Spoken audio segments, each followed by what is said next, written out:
Welcome again to the colloquium session of every Wednesday, 12 o'clock Chilean time.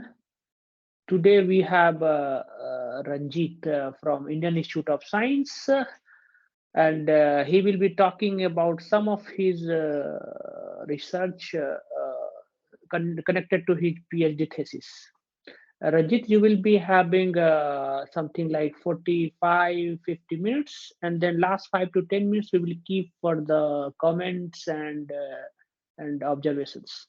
Okay, so please go ahead and share your PDF. Okay, yeah.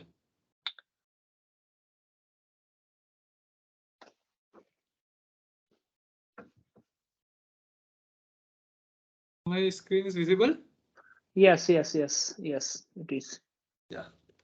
So thank you, Ravi, for giving me this opportunity to give a presentation. Okay, so I'm going to talk about homogenization of P.D.E on oscillating boundary domains with L1 data. So there are several works on homogenization even with L1 data and oscillating boundary domain, everything. So here I am talking about a particular work I have submitted recently. Okay, so this is some sample domains for just for motivation of oscillating boundary domains. So this is just some heat conductors or some nuclear reactors, some pictures of those things. So these are some motivations for studying about oscillating boundary domain. So this has started in 1970 and major works have done in 1977 by Brissi and Chalat. And nowadays there are a lot of people working in this area like Melny, Gardilo.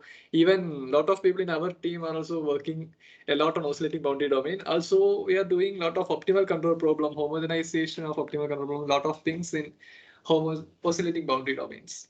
Okay, so here in this talk, I am mainly considering these two kind of oscillating domains. And mainly I'm doing only for the first domain, that is in the oscillations are in circular fashion.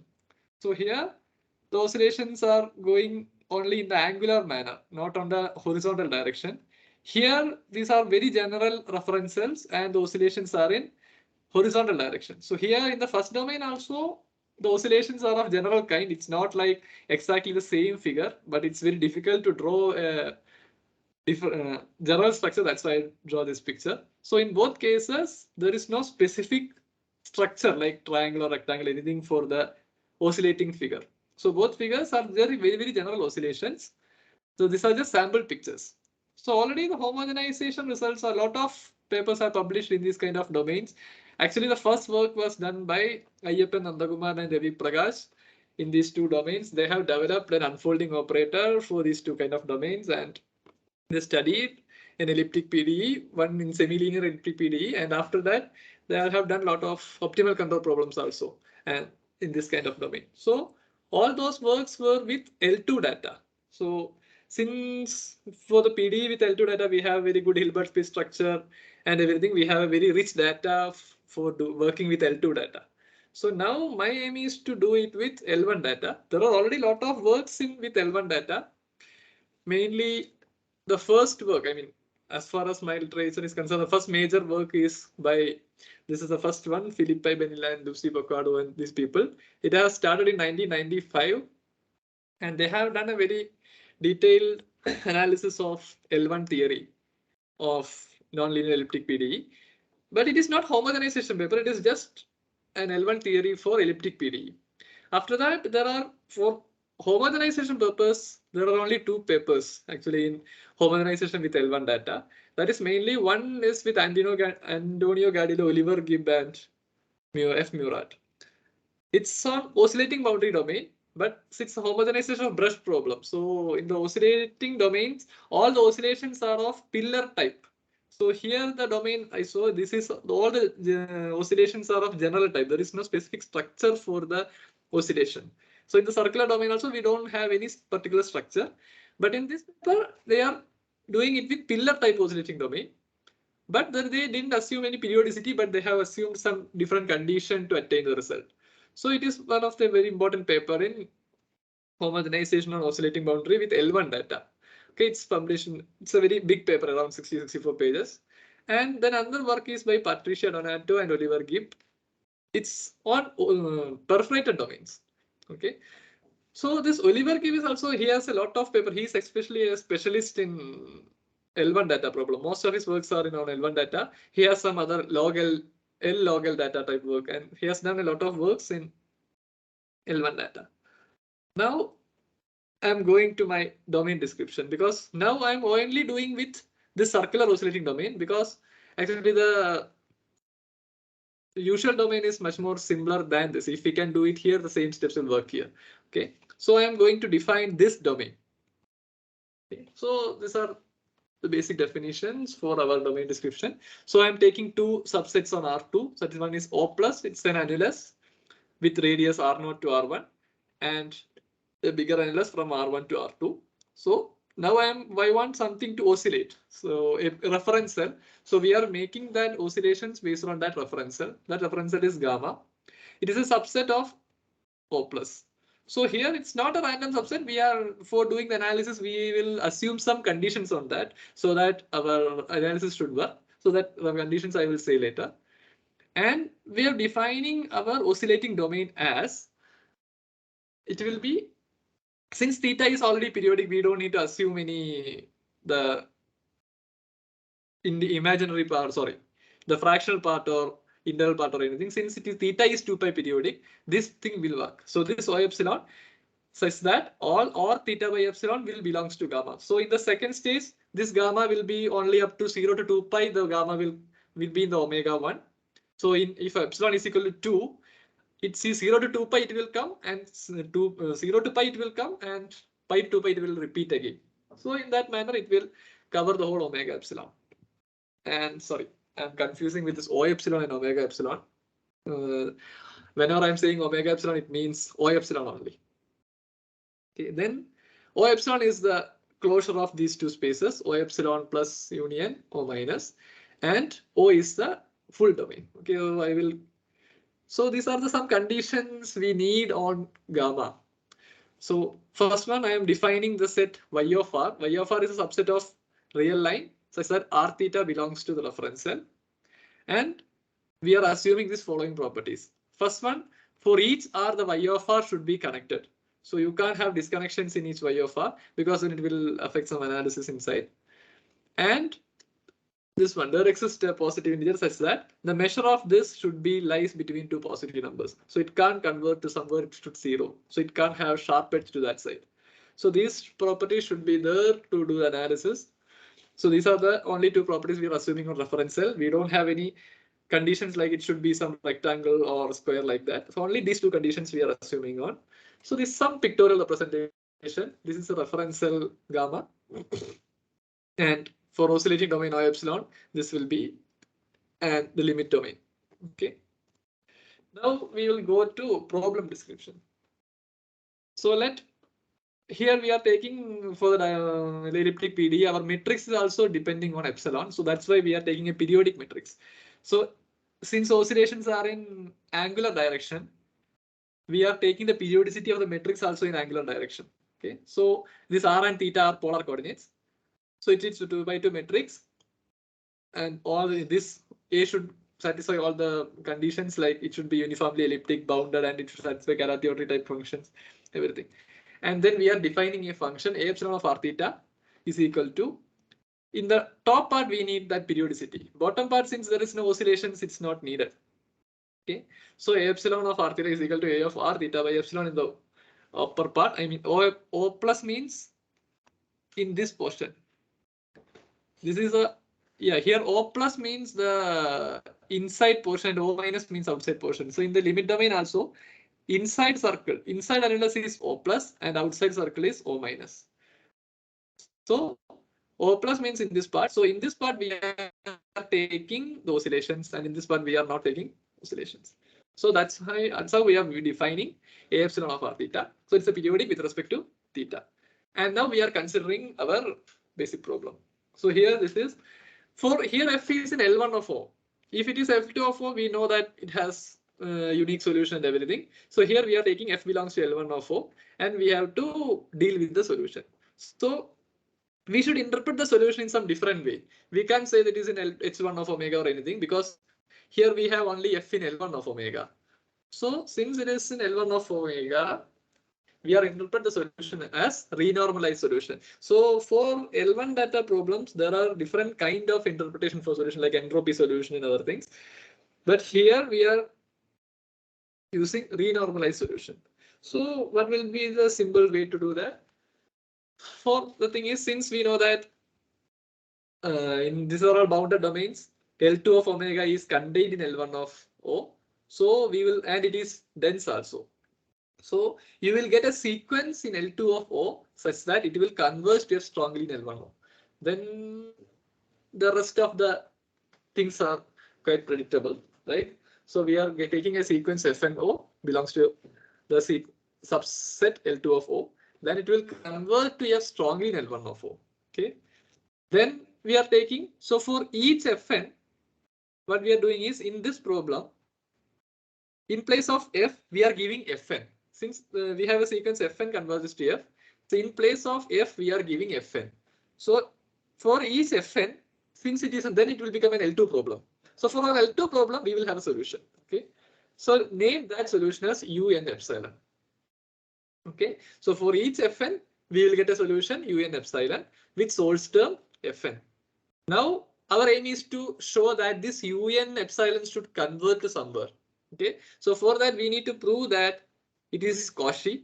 It's not that much trivial to prove it is Cauchy. It's required to take some appropriate test function in the weak formulation of this P.D.E. I mean, if Fn is in L2, we have a proper weak formulation. So in that proper weak formulation, we will have some test function. So we will take some appropriate test function, and using that, we will show that this sequence Un epsilon is Cauchy. It is Cauchy, and hence it converts to some U epsilon in U. So now our question is, there will be lot of such sequences Fn which converges to F. So if we take some another sequence Gn, it will convert to some another V epsilon, right? So it will get some another solutions and it will convert to some other thing. So then we can define this U epsilon as renormalized solution. So in order to define that U epsilon as renormalized solution, we have to prove that this U epsilon is unique. It is irrespective of the sequence we are taking. Okay, so that's our next claim. Take any sequence Fn1 and Fn2, this is two sequences,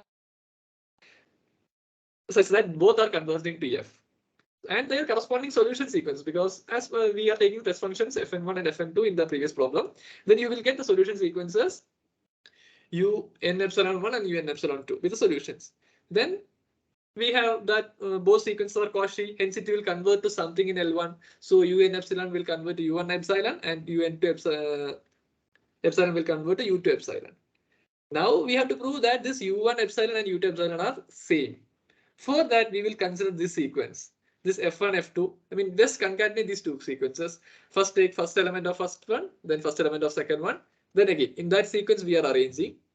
Now, what about this sequence? This sequence will also converge to F in L1 because for this sequence, each subsequence will have a subsequence converging to F. Okay, so this F3n will also converge to F, and the solution sequence U epsilon 3n, it will also convert to some U3 epsilon, right? Okay, so this F3 epsilon converts to F and U epsilon n epsilon 3 will convert to some U epsilon. Now the issue is this both Un epsilon 1 and Un epsilon 2 are subsequences of Un epsilon 3. Okay, so this both have some subsequence and both are converging to U1 epsilon and U2 epsilon. But the full sequence is converging to U3 epsilon. So if some sequence is converging, all subsequences should convert to that one. So this U1 epsilon and U2 epsilon must be equal to U3 epsilon. So that means U1 epsilon is equal to U2 epsilon. Means if we take any sequence, well, it converges to the same limit. Okay, so hence for any sequence Fn belongs to L2 we get a unique U epsilon, and that epsilon is called the renormalized solution of 1. Okay, our first equation. Okay, so that's the idea. If you whenever you have a L1 data, we will approximate it with L2 things. Okay, so now the issue is, since we don't know anything about this U epsilon, it is just something in L1 space. Okay, we need some properties of this renormalized solution. and how does it behave, whether we can anything say about its derivative or anything, because we don't know anything about its derivative, distributional derivative or anything. So for that, first truncation. So what we are showing is this u epsilon will be in L1. So study about truncations. Truncation means compose with this function. So this truncation is defined like this. So up to in between minus k to k, it is identity. After that, it will truncate to the length k. Okay. So it's some examples. Sin x, it will above truncate up and below by k. If x square, it is both sides will apply by k. So now we are going to study about the truncations of the solution, renormalized solution. Okay. So that is more important. And also this Tk is Lipschitz continuous with Lipschitz constant values. Okay, so this is one of the most important property of renormalized solution. That is, if so this u epsilon we are getting from some sequence of L2 functions converging to some L1 function. So the u epsilon is just in L1 of y epsilon. But what we can say is each truncation. So each truncation Tk, it will be in L2 because it is bounded by k and the domain is bounded. So in bounded domain, bounded function, obviously it will be L2. But here what we can say is it will be in H1. So the u epsilon is just in L1 of omega, but each truncations are in H1 of y epsilon. And also its L1 norm can't grow higher than root k. That is, its growth has certain conditions. 1 by k of tk epsilon norm square is going to 0 as k tends to infinity. So its norm, H1 norm can't grow much higher. Okay. Then as energy equality. So this is one of the most important property of renormalized solution. So this is exactly look like our energy equality in L2 problem. In L2 problem, if we put in the weak formulation, if you just give u epsilon as a test function, you will get an energy equality. So it will be like a epsilon del u epsilon plus u epsilon square is equal to f u epsilon. It will be like that. So that is much more important in finding the estimates before doing any P.D.E solutions, right? Any homogeneity, we need some estimates. So that energy equality is much more important to get those estimates. So in renormalized solution also we have an energy equality. It is this form. So the only main difference is this will be truncations and here it is u epsilon. Okay, using this later we prove certain energies, so certain bounds for the sequence for the homogenization purpose. Okay. One of the important properties, Lipschitz property, that is, if u1 and u2 are two renormal solutions corresponding to f1 and f2, then it has a Lipschitz property. Okay, norm u1 of u minus u2 will be less than or equal to norm f1 minus f2. So these are all properties of renormalized solutions. One more thing, now we are trying to find out a formulation kind of thing. So here we are not telling u epsilon as a formulation. It is just coming as a sequence and convergence. So we want some kind of formulation also which u epsilon is satisfying. So that is the most important part. Here for any k greater than 0 and psi and g like this, you will that u epsilon will satisfy this formulation, this integral equality. It is like this condition psi and g are coming like here. It should this sign should be meaningful. The gradient of psi g epsilon should be meaningful. For that, the product inside should be differential. Like it should be in sublaw space h1. So psi should be h1 and bounded.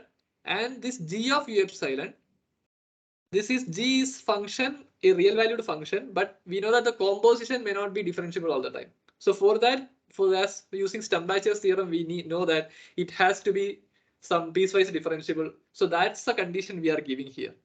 So we can prove this part.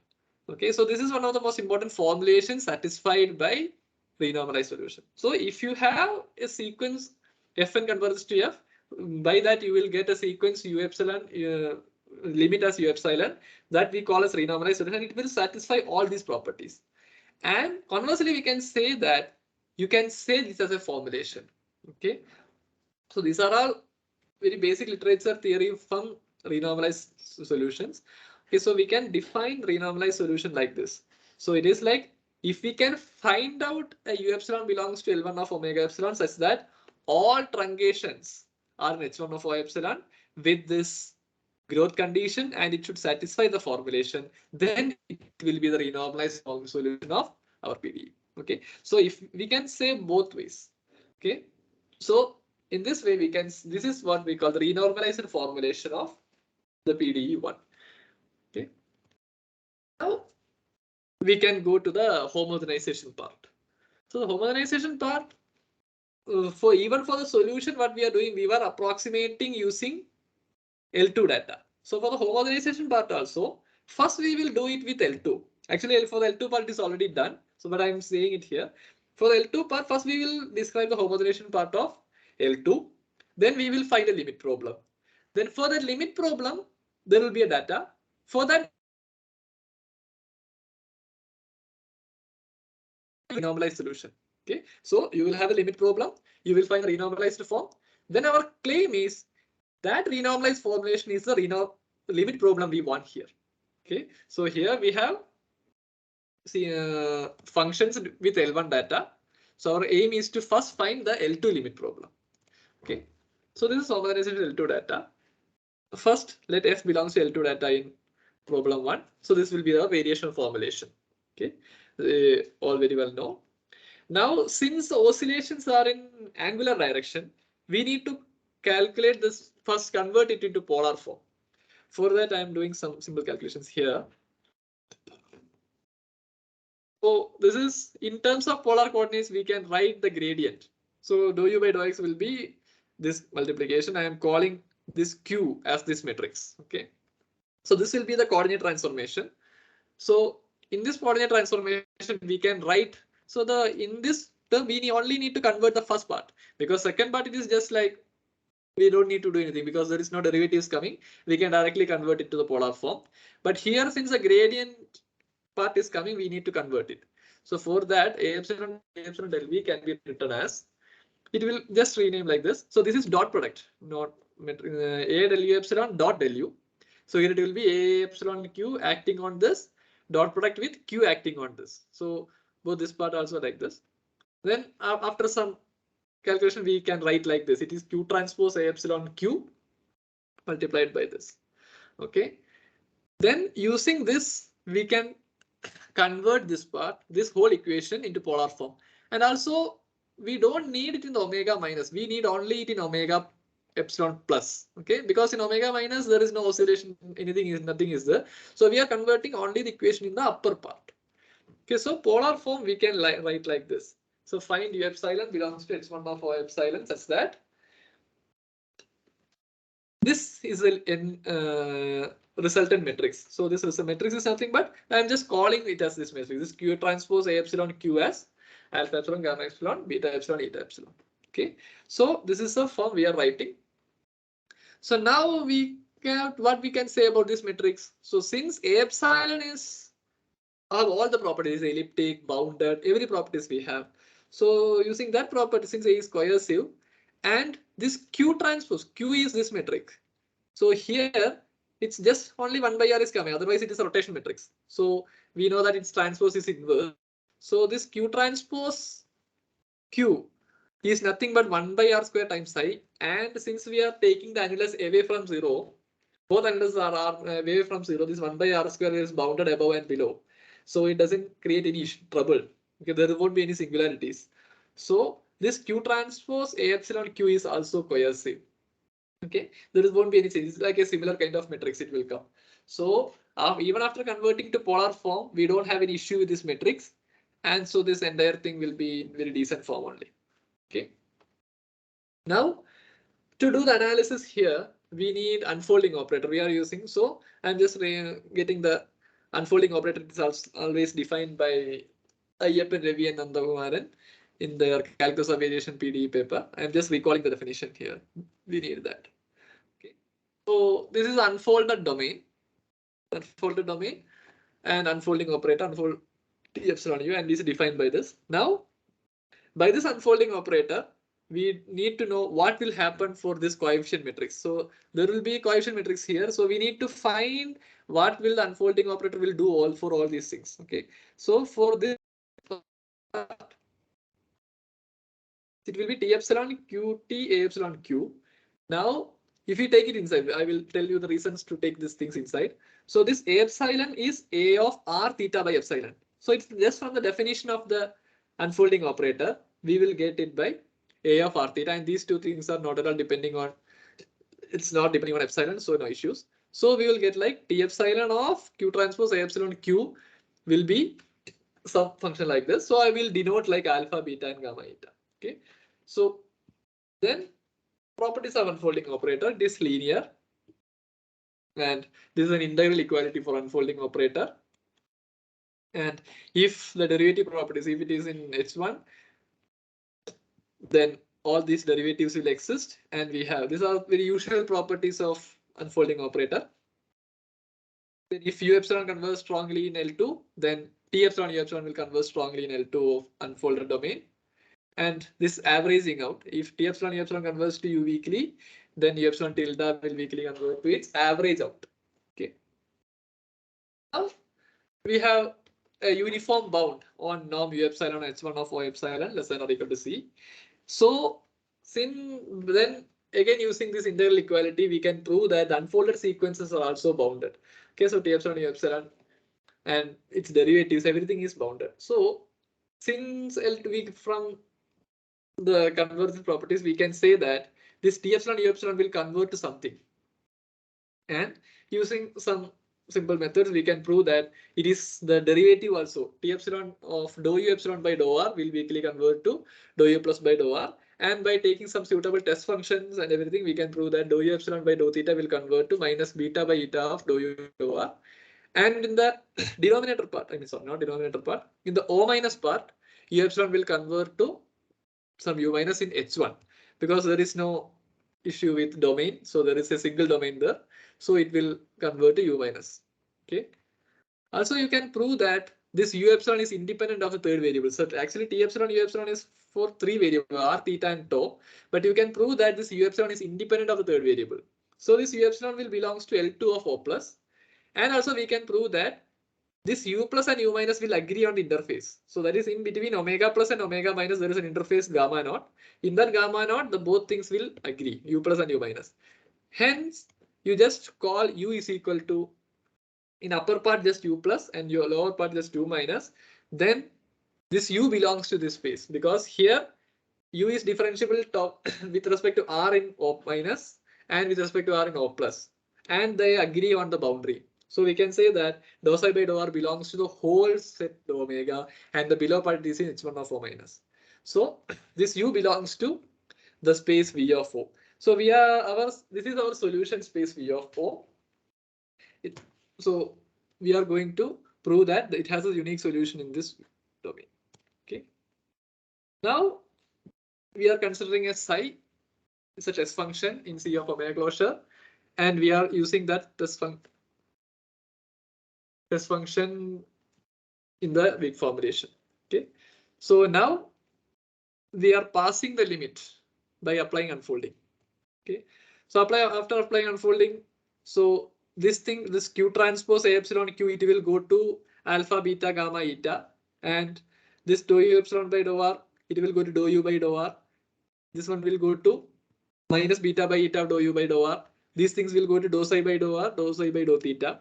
And after multiplying and getting the result, just we will get the top portion will become 0 and we will get 1 by eta, alpha eta minus gamma eta times this, plus lower part, since U epsilon is converging to U in H1, these both things will convert to U equal to F9. So this will be the unfolded limit. Then from the properties of unfolding here, we can average it out. So this will be of third variable. There will be third variable tau also. So but dou U by dou R is independent of tau. Dou psi by dou R is also independent of tau. So if we average it out, here there will be one integration, and here y of r will measure will come because these two things are independent of tau. So if you average it out, we will get the equation like this, where A of r theta is averaging out of this function 1 by eta times alpha eta minus gamma beta. So if you simplify this thing, you will get like this. Okay. Now, since infinity of omega is dense in V of O, this holds for all psi in V of O. So since we took the psi from C infinity, here we get it for all V of O. Now, we can take the we can state the limit variational form as find u belongs to O such that this will satisfy for all psi belongs to U of O. Now this we have started our P.D.E with Cartesian form only. So but here we have it in the polar form. So now we can try to convert it to Cartesian form. So this is new in our work. So Cartesian form. So here this is the Cartesian form. Here we are using this transformation. Dou u by dou r is nothing but 1 by mod x times x dot del u, where this x is nothing but x1, x2. So here we don't have particularly dou by dou x1 or dou by dou x2. We only have x1 times dou u by dou x1 plus x2 times dou u by dou x2. So we can't say that the function u is differentiable with respect to x1 or differentiable with respect to x2. It's only differentiable with respect to r. So here we can say that this whole term is differentiable. Right? This whole term will be in L2. That x1 times dou u by dou x1 plus x2 times dou u by dou x2. That term will be in L2. So that is dou u by dou r is equal to 1 by mod x times x dot del u. So using that transformation, we can write the limit problem like this. It is fully in Cartesian form. Now you can find the strong form of this P.D.E. Then this is the strong form of the P.D.E with interface condition. Okay, so it was for us, it was something interesting that I was also seeing a P.D.E like this for the first time. Okay, so now, so this is a limit problem for P.D.E with L2 data. The same problem we have started with L1 data, but if we do it with L2 data, the homogenization, we get the limit problem as this. Okay, and we have the following strong convergences. Okay, so this is and the strong convergence here is much more important for the study of L1 data, because we are using the strong convergence very much to get the results. Okay, so these results are very important for L1 data theory. So we have this much for strong convergences. Here we are not writing it in the Cartesian form because it won't give you any information. It will be like del u will convert to something. So it won't give you that what is converging actually. So here I am writing it with the Cartesian form only. Here the radial derivative will convert to the radial derivative, and here it is angular derivative is converging to minus beta by eta epsilon times dou u by dou r. Okay, so this proof is not that much trivial. It also requires some effort. It's like if you consider this integral and apply unfolding operator and pass the limit as epsilon tends to 0 after expanding and everything, you will get limit of a epsilon equal to 0. Okay, so it's very difficult. I'm not giving the whole explanation. If you give this much thing, you will get I epsilon equal to 0. Then by coercity of the matrix, we will get the theorem proved. Okay. So now our aim is to do the homogenization using L1 data. So we have a problem with L1 data, the epsilon stage problem. So what we do, we consider the epsilon stage problem with L2 data, then do the homogenization and we get the limit problem. Now we are going to prove that the renormalized solutions U epsilon will converge to the renormalized solution of the limit problem. Okay, for each epsilon stage, we have renormalized solution also. So our aim is to prove that those renormalized solutions will converge to renormalized solution of the limit problem. Okay, so for that we are considering a sequence Fn in L2. This is Fn will converge to F in L1 of O. Okay, then we will get, sorry, for each Fn it is in L2. We have the solutions Un, the normal solution, not renormalized solutions, and this Fn we can write it in the limit problem also. So we can have solutions to Un. So U epsilon n and Un be solutions of 1 and 3 with source term Fn. Okay. Then what are things we have? Then as n tends to infinity, you know that this Fn is a sequence converging to F. So U epsilon n will be Cauchy, as we said earlier. U epsilon n will be Cauchy and it will convert to some U epsilon. And that U epsilon will be the renormalized solution. Okay. Similarly, U epsilon Un will convert to some U. That is the method to find the renormalized solution for the limit problem also. So that U will be renormalized solution for the limit problem. Okay. So this U epsilon n will converge into U epsilon, the renormalized solution of our epsilon stage problem. And un converges to u, where u is the renormalized solution of the limit problem. Okay. Now our aim is to prove that this u epsilon is converging to u actually. Okay. So for that we have one more result. This is the L2 homogenization theory. That is, for each n, this u epsilon and un, they are the corresponding solutions of the epsilon stage problem and limit problem. So for each n, they are separate homogenization result. Like for each n, this u epsilon n is the solution for epsilon stage problem, and un is a solution for limit problem. So we can use this result. Like this is the first one. So u epsilon tilde minus chi omega epsilon u will convert to u strongly. Okay, so we will have this result. So for each n, we have u epsilon n minus chi omega epsilon un will convert to 0 in L2. Now we can add and subtract these things. Okay. Now we want to prove that this one is going to 0. U epsilon tilde minus chi omega epsilon times u of L1. Okay. Here u epsilon is in L1, u is also in L1. So now we are adding and subtracting two terms, this one and this one. So now here one term will be L2. L2 is again less than or issue. It will be less than or equal to, since it is continuously embedded, we can use this result also here. Now see this one. So since u epsilon and u epsilon n, this u epsilon n is converging to u epsilon, so this term we will go to 0. Here also un, this for this one we can use this result, and the last term chi o epsilon un and chi o epsilon u. Here un is converging to u, so here it will go to 0, and here also it will go to 0, and here we can use the previous homogenization result. Okay, so that's what I am saying. We need strong convergence very much, otherwise we won't get this easily, because here for this term to go to 0 we are using this. Okay, so using all these things we will get u epsilon tilde minus chi o epsilon u will convert to 0 strongly. Now again for this, because all the renormalized solution properties we are dealing with truncations. So for truncations also we need. So here this convergence is in L1. Now for this Lipschitz continuous, since Lipschitz continuous, TK is Lipschitz continuous. Yeah. This U epsilon delta, what is this? Which one? U epsilon delta you have written, right? In the fifth line delta. from below.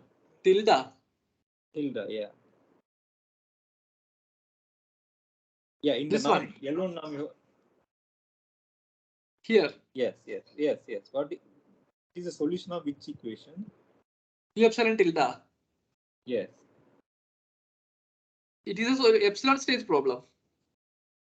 So with L1 data. Yeah.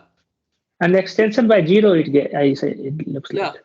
Yes, extension is okay, but yeah, it is a solution of L1 problem, right? Yeah. So it's written at in the vague sense in the convergence. U epsilon and converges to u epsilon in L1 0 epsilon. Okay, yeah. What? I could not understand. Tell me. I explained what is written on your slide. Okay. Yeah, I mean, I couldn't understand what Ayyappan was asking. Doubt. I mean, Ayyappan got lost. What is this u epsilon tilde? But it's written in the convergence format here. Okay, fine. Yeah, then using Lipschitz continuity of TK, we can just applying TK in this equation, we will get TK u epsilon tilde minus chi o epsilon TKU will convert to 0 strongly in L2. Okay, so almost we are done. Now we got where this u epsilon tilde is going, and so we proved that the actual limit problem is the limit problem in the L2 case only. So that's what's the main part. So we got the limit problem is nothing but the limit problem in L2. So now our next aim is to get the convergence of derivatives. Here we only got the convergence for u epsilon and its truncations. Now as we done for the using unfolding operator everything, we will get the convergence for derivatives also. That's the main part. So for that to use unfolding, we need a uniform bound, some estimate on that. Okay, so this TK S1 S1 norm, it's for this part actually if we are doing with L2 norm, L2 data, we will use energy equality just by substituting U epsilon. Then we will get a norm bound by some constant.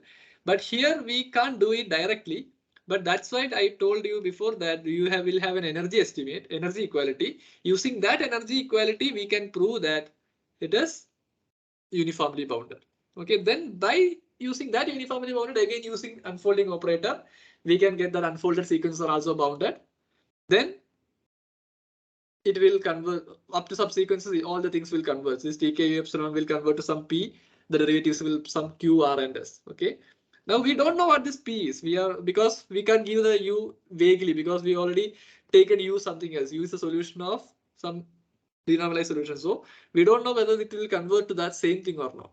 But we already have a convergence here. This TKU epsilon minus chi omega epsilon times TKU will convert to 0 strongly. We can use that here and then we can prove that by then applying unfolding in both sides, we will get that this P and S are TKU only. Okay, so we have this T epsilon of TKU epsilon will convert to TKU in L2 of OU, and then these two things also. So this Q finding Q is not that much difficult, but this was the most trickier part. I mean, the most difficult part to find out. It's not that much easy in the L2 case. It's even in the L2 case, we have to choose some proper test functions. But for an L1 function, the analysis is much more difficult to find out the second term. But I can't go through the analysis now because it's too much to do for the analysis here. So these are the two things to find out. So R is nothing but minus beta by eta of dou by dou R of TKU. Okay. And then we have the main theory. So this is the full convergence of full convergence or renormalized solutions. So first one you have without truncations, U epsilon tilde minus chi O epsilon U strongly convert to L1. And then for the L2 convergence, we have to take truncations because U epsilon is not in L2. So the truncations will converge like this and derivatives have these kind of convergences. Okay. So similarly to prove the strong convergence, as we done in the L2 case, we will take this I epsilon and take unfolding and pass the limit inside by using energy convergence everything. We will get limit I epsilon is equal to 0. Then by coercivity of the matrix, we will get the required proof. So these are some references. If you have some questions, feel free to ask. Thank you, Renjith. Is it so? I completed very quickly or?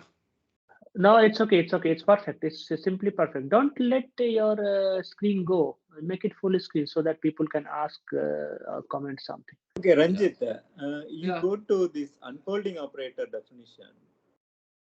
Definition? Yes.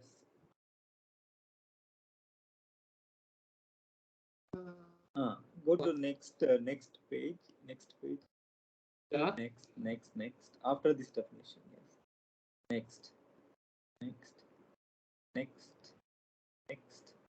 Oh, we lost it. I think go back. You were applying the unfolding for a product somewhere. Where? For Q. You are applying for the matrix Q, right? It is here. This one. Yes. Yeah, so, this Q transpose. Is it Q is a function or it's a constant? It's a function independent of epsilon. But whether it is dependent on epsilon or not, it's this function. You have to apply unfolding, right? Huh? Whether there is an epsilon or not, when you apply for a function, the unfolding goes to every function, right? You cannot just leave it, it is independent of epsilon. Yeah, it will go to T epsilon of Qt will go to Qt, right? But it is not equal. It converges strongly to Qt, right? Yes. Yeah, it should converge to. Yes. You write it like that, that is true. Yeah, true. Yes. Yeah. I mean, because while typing in paper, I just wrote it for A epsilon. T epsilon of A epsilon is equal to A of R tau. There it is correct. When you write it for Yeah, A epsilon, then it is independent. Yes. yeah, that is true. That is true. Then while typing here, I just can write it directly. Yeah. Okay, it is good. Good. Yeah, the presentation was very good. I like it. Yeah. Thank you. Anybody else? Very quickly. We have time though. No, quickly. We have time. Okay. So there is no further questions. So what is the plan to go for the control, as you said? Contability issues, optimal control, things like that. What you're asking me? Yeah, of course. So who will I ask? No. I was just confused. 1 minute. Shall I close the presentation? No. For what? If somebody wants to say something, I don't know. Yeah. So you were asking. So your question was whether we are doing. I'm trying to do control problems here. Yeah. Further. Yeah, the thing is, for optimal control problem with L1 data, we don't have any existence theory also till now. Not for homogenization. Exactly. That's the. Not even for homogenization. Yeah. Even existence and uniqueness for the optimal control problem is also not available. Because since L1 space is not reflexive. Yeah, that's correct. That's correct. But why don't you do similar renormalized thing there? Yeah, exactly. Why don't you do similar kind of renormalization? Yeah, I tried, but I could not do it till now. Because maybe too complicated. Don't worry about homogenization. Just take optimal control problem in a fixed domain. Okay. With L1 data. And do a renormalization and work it for L2 and try to approximate. Why don't you try that? I mean, this will be a new result, I see. I mean, take a simplest problem. Yeah, I took with just L2 omega, and then I go to the optimality system state system, and we have two equations. Then there I try to do it with this renormalized solution, taking a sequence and doing convergence. Right. But there, to prove Cauchiness, it is not coming. Because here, we have tried this problem actually. Huh? Now, whatever I am suggesting, we have tried this problem and we have got stuck for 3 months. Me, sir, and Renjith. Okay. And what happened? No, it is not coming actually. We're not able to prove the Cauchiness and all these things. Because whatever we do, the main way we are trying is from the optimal control problem, for L2 we will derive the limit state optimal system. Yes. So from that optimal system, there will be some UN and VN, right? Two solutions will be there. So we want to prove the Cauchiness simultaneously. So that, because one thing is depending on other while doing the analysis. Correct. Okay. That was the main issue. I can have some idea. We can sit and discuss maybe. Yeah. Sure. Let's see. Yeah. I mean, since this kind of problem has not been attacked earlier, it is completely blank. Yeah, because the exact problem is the reflexivity, that is clear. But whenever we have a problem in attacking a problem exactly, then we do approximation. Right? This is one kind of approximation. Or we regularize it somehow. Yes. Maybe we will see. We have to look at the dual problem exactly, right? The coupled system. Yeah, exactly. Yeah, that's the main optimal system is the main tool. Because if I remember correctly, that book of optimal control, that famous book, was the name Tolstoy. That has something about the control in L1. If I remember correctly, I don't know. I didn't see anything like that. I have to see again. See, this L1 data theory is I heard it very recently. Earlier, I never listened to such talk. This homogenization with L1 data, there are only 2 papers till now. Yeah, with Mura, right? Yeah, the Mura started, yes. And what happened to their other paper? They said they are going to publish, but I didn't see anything recently coming. Cube told that they have completed the work. They are writing last three years back. Who? Which paper? The same L1 data paper, but with there the theta, the density theta was strictly away from 0, right? In the condition. Yeah, so that is not there without that condition. Yeah, they were trying without that condition, and he told they have completed, but they are not publishing. I'm waiting for that paper. Okay, anyway, it's a nice talk. We will discuss later about other problems. Yeah, thank you. Okay, thank you, Renjith, once again. So if nobody has any talk, let's stop here and see you on the next Wednesday. Next Wednesday is a very nice talk, so please do attend all. Yeah. Thank you. So our famous guy, the Thangavelu. Yeah, Abhida. Yeah, bolo. वो जो Vivek theory, actually we had spoken, me and Vidanta was there, and that guy was there also. So we just asked him, like maybe Ravita will invite you.